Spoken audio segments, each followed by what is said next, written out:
Hey guys, welcome back to my channel. Myself Prachi and होने वाली CM है Prachi. Guys, आज हम लोग एमसीक्यू डिस्कस करने वाले हैं डायरेक्ट टैक्सेशन का। आई होप गाइस आप लोग बहुत ज़्यादा एक्साइटेड होगे क्योंकि 40 मार्क्स कवर करता है। और गाइस हम लोग अच्छे से पढ़ के जाएंगे तो हमारा 30 to 35 मार्क्स कहीं नहीं गए, क्योंकि कई सेक्शन नंबर वगैरह तो चेंज नहीं होता, रेट थोड़ा बहुत चेंज होता है। लाइक देखते हैं कैसे क्या होगा। ठीक है, तो देखो गाइस, पहला क्वेश्चन है कि TDS on income of investment securitisation जो फंड में होती है, तो गाइस इसका सेक्शन क्या होता है। तो गाइस इसका सेक्शन होगा अपना, आप गेस कीजिए कितना हो सकता है। इसका सेक्शन है 194 LBC। Okay guys, then next question है अपना stay of proceeding in covered. कौन सा में स्टे ऑफ प्रोसीडिंग कवर होता है गाइस, तो ये होता है 2 डबल टू 5 सेक्शन में कवर होता है। तो इसका आंसर होगा none of the above. Which one of the following is a duty of tax payer. Guys duty tax payer की क्या होती है, टैक्स मैनेजमेंट करना उसकी ड्यूटी होती है। ठीक है गाइस, देन नेक्स्ट क्वेश्चन है कि रेक्टिफिकेशन ऑफ मिस्टेक अपन कब करते हैं। ठीक है गाइस, जो अपीयरेंट होता है तो फिर वो 154 में है। ठीक है गाइस, याद रखना 154। देन नेक्स्ट क्वेश्चन आईसीडीएस जो स्टैंड करता है, स्टैंड फॉर टू, तो इन्वेंट्री के लिए करता है। ठीक है, देन गाइस नेक्स्ट क्वेश्चन है health insurance premium paid by mister Ram being non resident. Guys non resident है तो उसका एज मैटर ही नहीं करता हमारे लिए, तो इसका होगा 25,000। ठीक है, yes I am correct. Then next question है मिस्टर जेवियस जो है वो 55 साल के। गाइस एज मैटर नहीं करता नॉन रेसिडेंट के केस में, मैंने अभी बताया है। ठीक है, अरे यार पेन क्यों नहीं चल रहा। हाँ, नॉन रेसिडेंट इंडिविजुअल है जो डिविडेंड दिए 12 लाख का। ठीक है, उनको मिला है ट्रेडिंग प्राइवेट कंपनीज अपनी, और उसकी कोई इनकम भी नहीं है अंदर। तो गाइस कितना टैक्सेबल होगा, तो गाइस 20% के रेट से टैक्सेबल होता है। तो 12 लाख को 20% के हिसाब से टैक्स लगाना और 4% का सेस लगाओगे तो आपका अमाउंट वाइज ये आंसर आएगा। गाइस अमेंडमेंट आया डिविडेंड चैप्टर में, जो कि हमारे एमसीक्यूज पुराने हैं तो उसमें आंसर्स नहीं है कुछ कुछ। ठीक है, तो गाइस इसका आंसर ये आएगा। आप लगाना 12% का, 12 लाख में 20% और 4% सेस। ठीक है, देन गाइस नेक्स्ट क्वेश्चन है XYZ प्राइवेट लिमिटेड कंपनी जो बायबैक कर रहा है अपने शेयर होल्डर से 30,000 शेयर 10 रुपए वाले, और 40 रुपए उनको दे रहा है, मतलब कह सकते हैं 40 रुपए प्रीमियम अमाउंट है। उसके बाद अक्यूमुलेटेड फंड में उनके पास 30 लाख रुपए था और बायबैक किए 30% of total paid up share capital. Guys ठीक है गाइस, तो देखो जैसे कि 30,000 रुपीज तो उनके पास पहले से था एक्यूमुलेटेड में। ठीक है, और एक सेकेंड। हाँ, देखो गाइस मैं आपको ना यहाँ से अच्छे से समझाती हूँ, यहाँ से मेरे को बेटर समझाते बनेगा। देखो गाइस, अपने 30,000 शेयर्स 40 रुपीज़ के हिसाब से अपन ने लिया है, तो उसकी इनकम होगी 12 लाख, और उसका कॉस्ट ऑफ एक्विजिशन 10 रुपए दिया है, मतलब 3 लाख। तो गाइस इन दोनों को माइनस करोगे तो 9 लाख रुपए जो होगी वो अपनी टैक्सेबल इनकम होगी, जिसको अपन 20% रेट से टैक्स लगाएंगे और 4% सेस है, तो इसलिए वो 20.6 दिख रहा है। आप ऐसे लगाना 20% टैक्स प्लस 4% सेस, तो आपका अमाउंट आ जाएगा गाइस। ठीक है, आई होप आपको क्लियर हुआ होगा कि कैसे हुआ है। ठीक है गाइस, नेक्स्ट क्वेश्चन देखते हैं गाइस। ये वाला क्वेश्चन है, उसमें देखते हैं मैन्युफैक्चरिंग प्रोडक्ट कर रहा है कंपनी और वो सेटअप है बैकवर्ड एरिया में। ठीक है, उसको 25% की सब्सिडी मिली, मतलब 12 लाख में 25% माइनस करेंगे तो 9 लाख की इसकी इनकम है।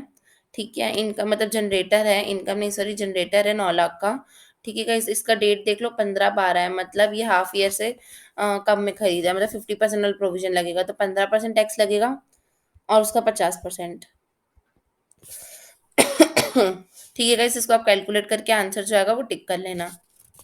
नेक्स्ट क्वेश्चन है पिंकी जो है वो रिजाइन कर दी अपने एम्प्लॉयमेंट से और 4 साल काम की थी 8 महीने, तो उसको रिकग्नाइज प्रोविडेंट फंड से कितना पैसा मिलेगा। गाइस 10% मिलता है। ठीक है, देन नेक्स्ट क्वेश्चन है मुरली एम्प्लॉयड है company construction house residential house बनाती है, जिसके लिए ना वो 50 लाख का बैंक लोन ली थी, और इंटरेस्ट ऑन लोन जो था वो था 2,60,000, और वो अभी तक 1,70,000 ही पे की गई। इससे कोई मतलब भी नहीं है, 2 लाख का ही उनको एसओपी में मिलता है। सेल्फ ऑक्यूपाइड पे 2 लाख का मिलता है। ठीक है, नेक्स्ट क्वेश्चन है कि ऑप्टेड जो मिस्टर एस है ना वो गामा लिमिटेड पे काम करता है, और वो ऑप्ट किए फंड सुपरमिनेशन को सोच रहे कि एनपीएस में ट्रांसफर करेंगे, और उनकी इनकम जो है वो 9,40,000 है गाइस। तो 9,40,000 का 9,40,000 ही टैक्सेबल होगा पूरा, उनको 80 सीसीडी का डिडक्शन मिलेगा। ठीक है, इसलिए उनका यही वाला इनकम सिर्फ टैक्सेबल होगा। देन गाइस भाई सॉफ्टवेयर लिमिटेड जो है वो बीओपी एट बैंगलोर पे काम करते हैं, ठीक है? उनका पास कंप्यूटर है 20 लाख रुपए का और 10 लाख का सॉफ्टवेयर है गाइस। कंप्यूटर पे 60% डेप्रिसिएशन लगता है और का सॉ कंप्यूटर सॉफ्टवेयर जो रहेगा वो पीएल अकाउंट पे जाएगा, ठीक है? तो इसको देखो आप कब खरीदे 10/5/2016 मतलब पूरा लग जाएगा। 20 का 60% निकालो गाइस, देखो कितना आ रहा है। आई थिंक सो 12 लाख नहीं आएगा, कम आएगा, 4 लाख 50 आएगा मे बी। आप चेक कर लीजिएगा, इसका 60% निकालना, 20 का 60%।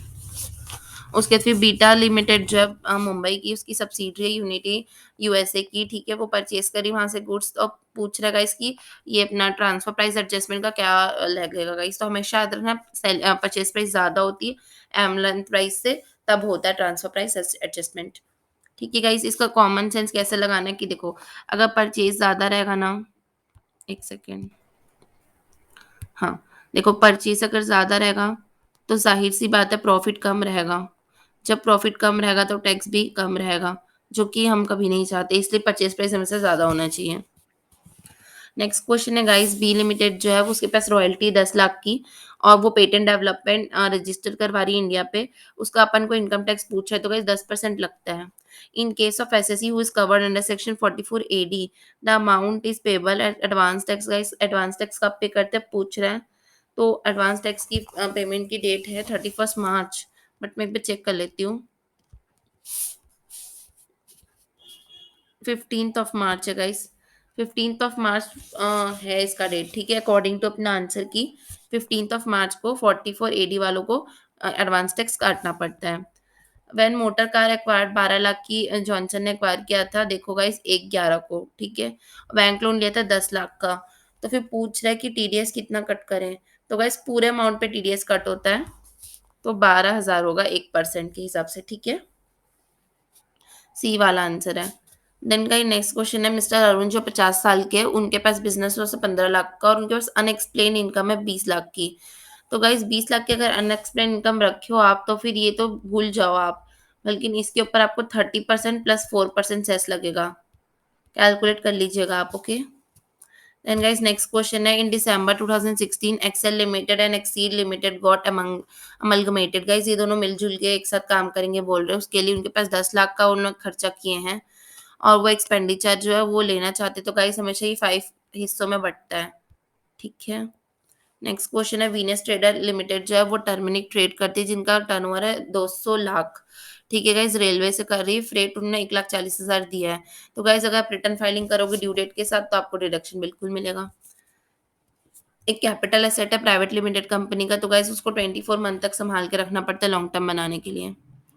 व्हेन वाइफ जो लक्ष्मी जो वाइफ है, अगर वो लीगल हायर है किसी की, तो गाइस उसको कोई भी डिडक्शन नहीं मिलेगा। In case of non government employ the monetary limit of exemption of leave guys 3 lakh होता है। वीआरएस के केस में 5 लाख होता है। Penalty for failure of furnishing of financial transaction guys 100 rupees per day होता है। Every person being a company has file the return of income only if. Guys कोई मतलब नहीं, कंपनी अगर हो तो कंपलसरी आपको फाइल करना ही पड़ता है, तो ये स्टेटमेंट फॉल्स है। अगर आप सीईओ किसी पॉलिटिकल कंपनी के, तो फिर आपको भरना पड़ेगा 13A। Let me check once, 26, I am correct, ठीक है? What is the due date of filing of return in case of company? Guys company के केस में नवंबर रहता है, 30 नवंबर। One of the following can be carry forward. Guys carry forward कौन हो जाएगा बिना रिटर्न फाइलिंग के? तो गाइस अनअब्जर्व डेप्रिसिएशन, हमारा बच्चा सब जगह फॉरवर्ड होगा वो। रिवाइज रिटर्न गाइस आप किस में कर सकते हो, कब आप रिवाइज रिटर्न फाइल कर सकते हो? तो इसका चेक कर लेते हैं एक बार। ऑल ऑफ द अबव ना, यस आई एम राइट। उसके बाद असेसमेंट अंडर सेक्शन स्क्रूटनी 144(3) है गाइस, ठीक है? स्क्रूटनी और रेगुलर असेसमेंट सेम होता है, कंफ्यूज मत होना, सेम होता है। Then guys which of the following can be corrected while processing the return of income under section 143(1)? Arithmetical error. Intimation under section 143(1) can be send within 1 year from the end of the financial year is field, ठीक है? Notice जो भी रहेगी उसको सर्व करना है आपको 6 महीने के अंदर। कोई भी ऑब्जेक्ट जो कि कैरी कर रहा है असेसमेंट 147 का, तो फिर वो एनी ऑफ द अबव हो सकता है। नहीं गाइस, एस्केप का होता है। Any any income which has an escape, मतलब आप कुछ इनकम को बताने रहे हो किसी को, तो फिर एस्केप इनकम होती है ना, तो वो उस पे लगता है। एज पर section 115 JB, every tax payer is liable to cut MAT. Guys, MAT के लिए प्रोविजन है 15%। ये पुराना दिया हुआ रेट, अभी अमेंडमेंट आ चुका है, 15% लिखना एग्जाम में आएगा तो। MAT shall not be applicable income accrue and arise from.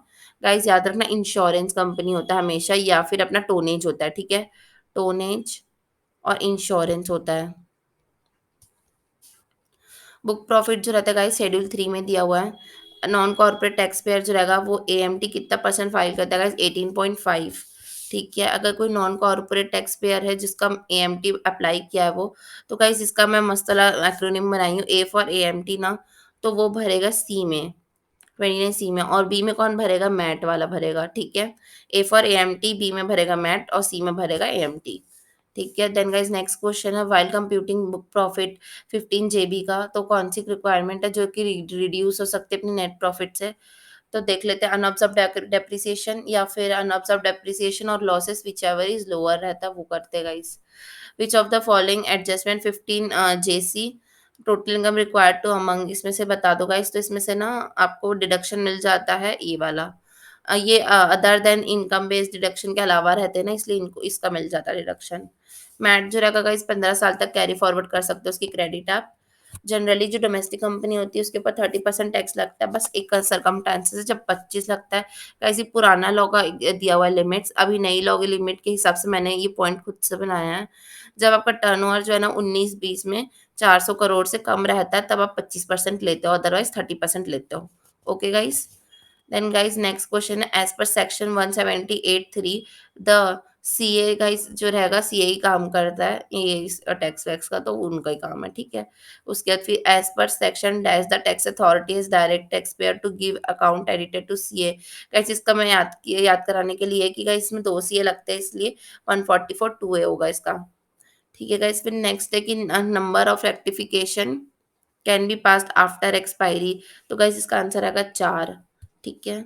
Then in case of application made under SEC under section 154, the income tax rectify कर सकती, रिफ्यूज कर सकती कितने समय में, 6 मंथ में। अगर कोई इंसान फेल हो जाता है कंप्लाई करने के लिए प्रोविजन पैन का, तो गाइज उसका सेक्शन क्या होगा, पेनल्टी मतलब कि कौन से सेक्शन पे लेविट होती है। तो पेनल्टी का सेक्शन है 272 बी। मैं एक बार चेक कर लेती हूँ, पर मेरे को 272 बी याद आ रहा है। 272 बी, यस सही जवाब है। मैट जो है गाइस मिनिमम अल्टरनेटिव टैक्स होता है। फॉरेन कंपनी अगर इंडियन कंपनी का 26% होल्ड करती इक्विटी शेयर्स, तो उसको एसोसिएट एंटरप्राइज कहते हैं। ठीक है। डिविडेंड अगर कोई फॉरेन कंपनी रिसीव करती है, तो फिर वो टोटल इनकम में इंक्लूड होता है। 15% लगता है गाइस इसमें, 15 वाला है ना। उसके बाद फिर एन अपील टू कमिश्नर कब फाइल करते हैं, जब अपन 35 बी, थिंक सो। एक बार चेक करती हूँ 35 का।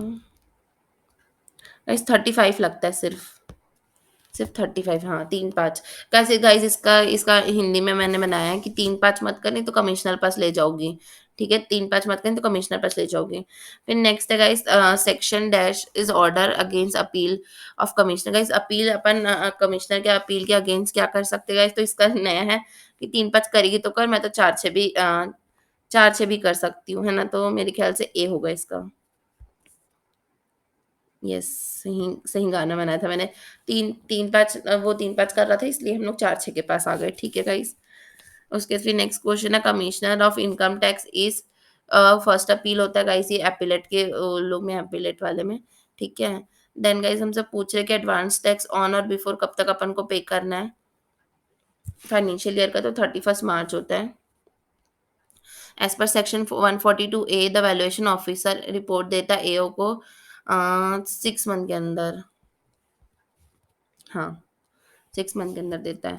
फिर एज पर section 115 QA tax to credit of government can distribute income to domestic income buy back of a shares within 14 days होता है गाइस। फिर under section 12AA granting and refusing जो भी है ये सब 6 मंथ के अंदर ही करते हैं। याद रखना ग्रांटिंग रिफ्यूजिंग का जो भी काम रहता है ना 6 मंथ में ही होता है हमेशा। An application of advance ruling bye resident applicant अगर कोई रेसिडेंट दे रहा है, तो फिर अगर उसका वैल्यूएशन 100 लाख से ज़्यादा है, तो फिर वो अंडरटेक करता है अंडर फॉर्म 3-4 एडवांस रूलिंग है ना? हाँ, ये होगा इसका 3-4 डीएम इसका गाइस इसका ये हिंदी में मैंने बनाया है। 3-4 डिस्कशन करना है एडवांस रूलिंग का, ठीक है? 3-4 लोग मिलके करेंगे डिस्कशन करेंगे एडवांस रूलिंग का, 3-4 लोग मिलके डिस्कशन करेंगे एडवांस रूलिंग का, ये इसका गाना है। एडवांस रूलिंग का अगर कोई क्वेश्चन आता है इसमें अपन को कैसे निकालना रहता है, सेक्शन फॉर्म नंबर अगर रहता है, तो गाइस उसका कैसे है 3-4 लोग बैठ के डिस्कशन करेंगे एडवांस रूलिंग का। उसका एप्लीकेशन दे रहे हैं ना, ठीक है? फिर नेक्स्ट क्वेश्चन है प्रोविजंस ऑफ एडवांस रूलिंग जो रहेगा उसका सेक्शन क्या है गाइस एन से लेके वी एनवी तक है, ठीक है? एनवी तक है ऐसा करके है, ठीक है? उसके बाद फिर if the amount of income in respect of which penalties imposable in relevant year can exceed guys 5 lakh, क्योंकि इसमें 5-6 लोग का नाम है ना गाइस, इसलिए 5 लाख होगा, ठीक है? 5-6 लोग का नाम है इसलिए 5 लाख होगा। फिर principal commissioner commissioner of income tax in power to grant relief for penalty, guys penalty के लिए रिलीफ मिल जाएगा अपन को अगर हम पावर ग्रांट करते हैं। सेक्शन कौन सा? तो याद नहीं आ रहा मुझे, देखते एक बार। मेरे को लग ही रहा था डबल ए वाला होगा। गाइस याद रखना कि ए वाला तो अपन एक बार लिख चुके हैं ना, तो ए और फिर डबल ए लिख देना आखिरी में, ठीक है? ए और डबल ए और डबल ए, ठीक है? आप जेन्युइन हो ना तो फिर आप आ इधर आ तू जेन्युइन है ना, इधर आ, ये गाना था इसका, भूल गई थी मैं। इधर आ तू जेन्युइन है ना, ऐसे करके, ठीक है? Double A. देन फिर as per section dash when the domestic transaction carry out between associate enterprise the said transaction is carry for arm length price guides 90A 92 shit 92 होगा। याद रखो कैसे याद रखना है कि आर्म लेंथ प्राइस दो लोग के बीच में होता है, तो टू दो लोग के बीच में, दो लोगों के बीच में आर्म लेंथ प्राइस देखना है तो दो दो 92 दो ऐसे, ठीक है? फिर a provision of 92 will apply कब अप्लाई होगी? 20 करोड़ लग रहा है मुझे तो। Yes I am correct. 20 crore दो से आता है 20 करोड़, दो से आता है 20 करोड़ ऐसे, ठीक है? फिर सेक्शन डैश जो डील करती है आमलन प्राइस अभी तो देखेगा इस, बट फिर भी अलग लग रहा है मुझे। सी वाला होगा ना? 92 सी, हाँ 92 डिस्कस करता है, 92 सी भी वही करेगा ना। Computation C for computation discuss करता है, सी फॉर कंप्यूटेशन 92। और यहाँ पे 92 क्या डिस्कस कर रहा था?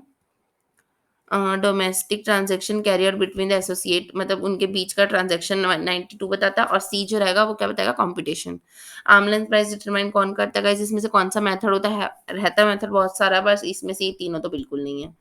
रीसेल बस है। एडवांस प्राइसिंग एग्रीमेंट जो है वैलिड रहेगा नॉट एक्सीडिंग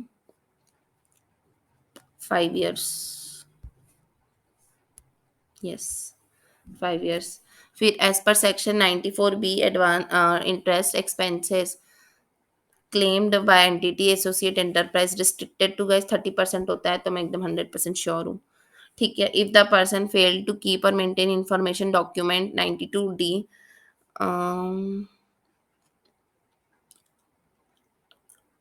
2% लग रहा है। नहीं, हाँ वाह यार सही लग गया। उम्मीद ही नहीं था मुझे तो। देखो गाइस इसको याद कर लेते हैं। अगर कोई पर्सन फेल हो जाता है इन्फॉर्मेशन डॉक्यूमेंट, दो चीज रखने बोला तो वो भी नहीं रखा।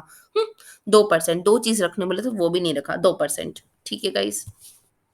देन अनकंट्रोलेबल ट्रांजैक्शन मीन्स जो एसोसिएट के साथ नहीं होता है। फिर इंफॉर्मेशन डॉक्यूमेंट 8 साल तक संभाल के रखना है। असेसमेंट इन द पीरियड जब करते हैं असेसमेंट आफ्टर 4 इयर्स, मेरे ख्याल से बी होगा इसका answer.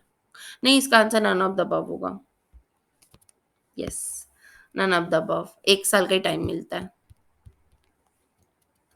Which of the following mistake is not rectified? कौन सी मिस्टेक रेक्टिफाई नहीं कर सकते? कोई भी नहीं कर सकते, ठीक है? फिर लेट फाइलिंग फीस जो रहेगी वो टीसीएस और टीडीएस के रिटर्न में लगता है। देखो 2-3-4 जो है ना, टीसीएस टीडीएस एक जैसा होता है, 2-3-4 लाइन से नंबर है ना वैसे, ठीक है? फिर इनकम डिसेबल की जो रहेगी वो खुद के हाथ पे टैक्सेबल होती है उनके, ठीक है? प्रिजम्पटिव इनकम अगर अपन लेते हैं तो 2 करोड़ की इनकम से ज्यादा नहीं होना चाहिए। पेनल्टी जो लगता है वो 100 से लेके 300 तक लग सकता है, इवेट करोगे टैक्स तो। सब्सिडरी ऑफ अ गवर्नमेंट जो रहती है वो subsidy of a government receive by trust और by government is an exempt, exempt लग रहा है, नॉट एन इनकम, इनकम ही नहीं होती है तो। गाइस सब्सिडी अगर आपको कभी गवर्नमेंट से मिल जाएगी ना और आप ट्रस्ट हो तो फिर वो इनकम ही नहीं होती, नॉट एन इनकम, ठीक है। डबल टैक्सेशन रिलीफ जब अलाउ होता है टीआरसी को, ठीक है, टीआरसी को, आईसीडीएस जो रहता है वो हमेशा मर्चेंटाइल बेसिस पे मिलता है। Time limit beyond by belated return का टाइम लिमिट क्या है गाइस? इसका टाइम लिमिट है बी लग रहा है मुझे। Yes I am correct, B. जब असेसमेंट ईयर होता है या उससे पहले, completion of assessment whichever is earlier, तो असेसमेंट ईयर या तो फिर बिफोर असेसमेंट ईयर।